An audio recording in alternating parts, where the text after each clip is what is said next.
इस वीडियो में हम भगवान विष्णु के बारे में बात करेंगे। हम जानेंगे कि भगवान विष्णु अगर हैं तो कहाँ हैं और कैसे दिखते हैं।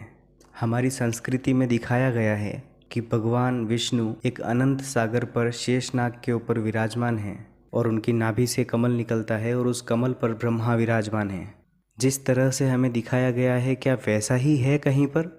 और जो कोई भी ये वीडियो देख रहा है, मैं उनको ये वचन देता हूँ कि अगर आप ये वीडियो पूरा देखते हैं तो इस वीडियो के पूरा होने तक मैं आपको आपके अंतर्मन में भगवान विष्णु, ब्रह्मा और शिव के दर्शन ज़रूर करवाऊँगा।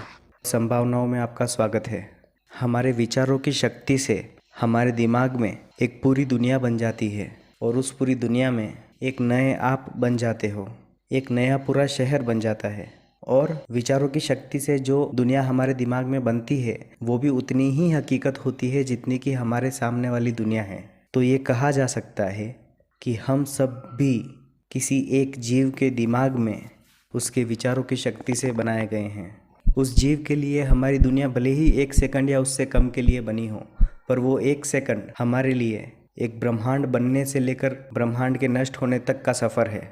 अब हम बात करते हैं कि जो विष्णु भगवान हैं वो कहाँ पर है, कैसे दिखते हैं। क्या विष्णु भगवान का स्वरूप एक इंसान के स्वरूप जैसा ही है या बात कुछ और है?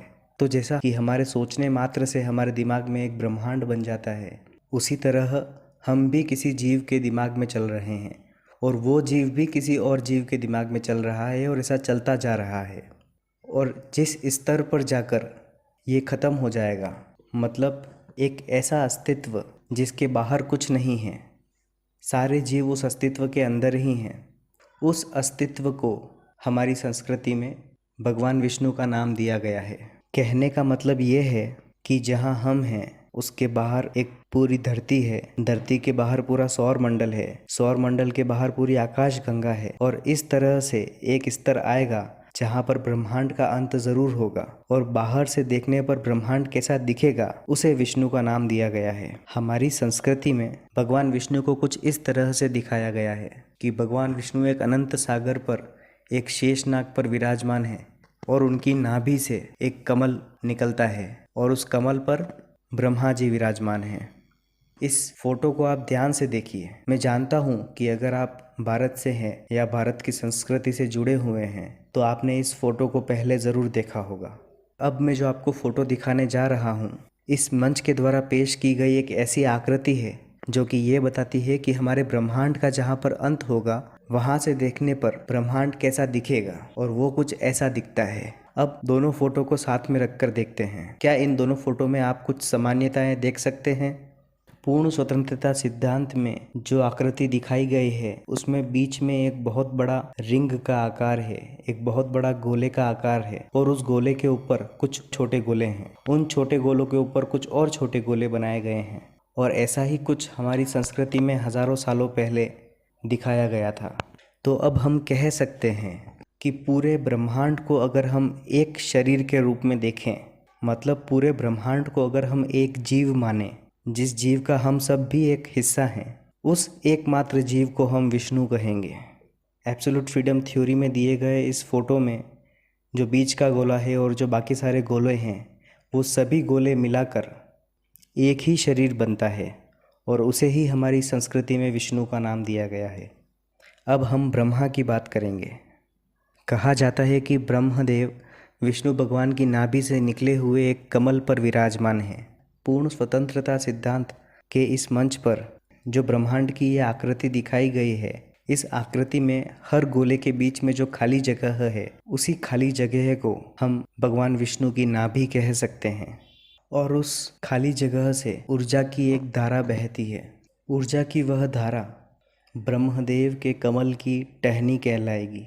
वह डाल जिस पर कमल उगता है, उस खाली जगह से निकली हुई धारा का जब विस्तार होता है, उस विस्तार की आकृति को कमल का नाम दिया गया है।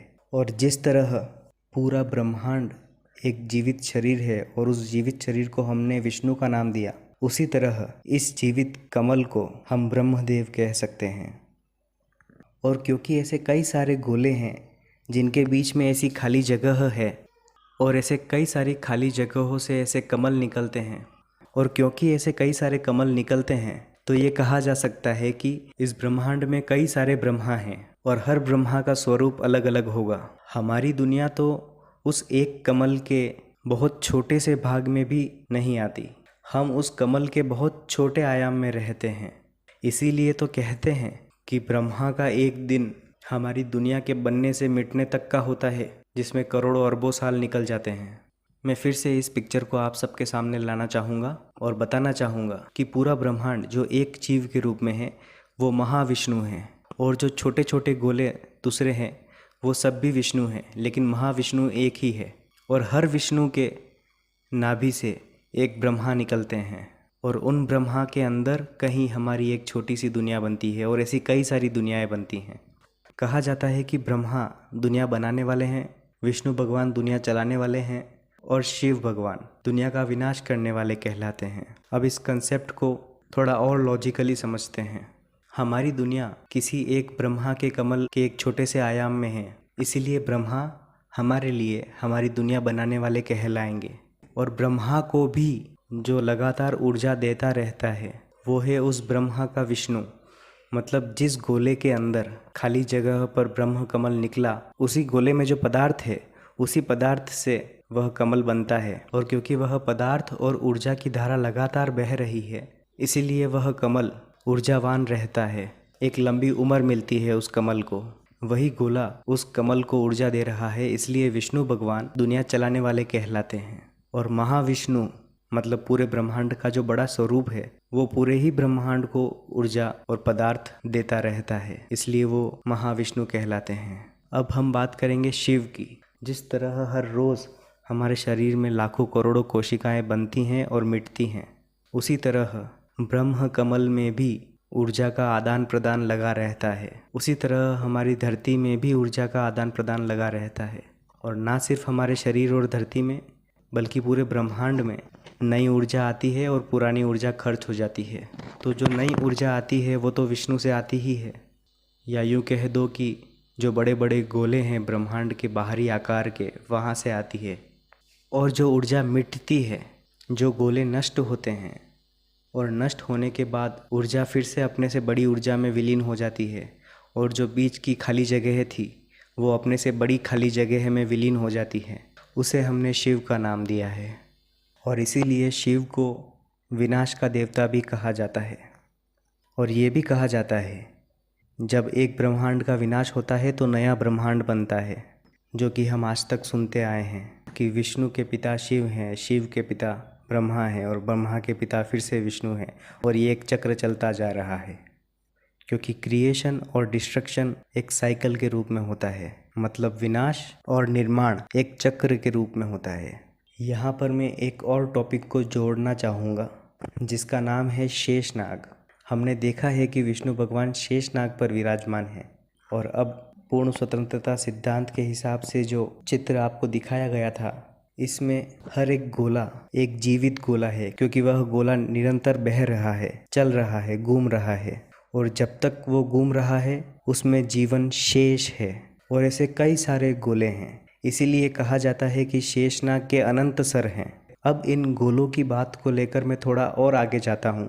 ये गोले जो इस ब्रह्मांड के आकार में आपको दिखाए गए हैं, ये सिर्फ बाहर ही नहीं है, हमारे शरीर तक इन गोलों को देखा जा सकता है।